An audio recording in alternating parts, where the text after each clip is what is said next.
আসসালামু আলাইকুম। একবার ভাবুন তো যে আমরা যদি একটা বাতাস ভর্তি বেলুনকে লিকুইড নাইট্রোজেনের মধ্যে ছেড়ে দেই তাহলে ঘটনাটা কি ঘটতে পারে।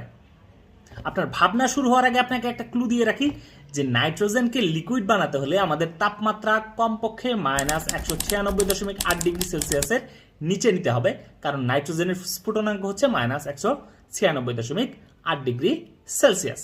এই এক্সপেরিমেন্টের জন্য আমরা যদি গ্যাস ভর্তি বেলুনটাকে আমরা এই লিকুইড নাইট্রোজেনের মধ্যে দিব, তখন দেখা যায় যে এগুলা একদম চুপসে যায়, এবং যখন আমরা এখান থেকে তুলে ফেলি তখন দেখা যায় যে এগুলার আয়তন আবার বেড়ে যাচ্ছে, এগুলো আবার ফুলে উঠছে। এই ঘটনাটাকে আমরা ব্যাখ্যা করতে পারি চার্লসের সূত্র দ্বারা। চার্লসের সূত্র আসলে বলে যে নির্দিষ্ট ভরের কোনো গ্যাসের যদি তাপমাত্রা কমানো হয় তাহলে ওই গ্যাসের আয়তনও কমে যাবে, এবং যদি তাপমাত্রা বাড়ে তাহলে সেক্ষেত্রে ওই গ্যাসেরও আয়তন বেড়ে যাবে। এখানে যেহেতু লিকুইড নাইট্রোজেনের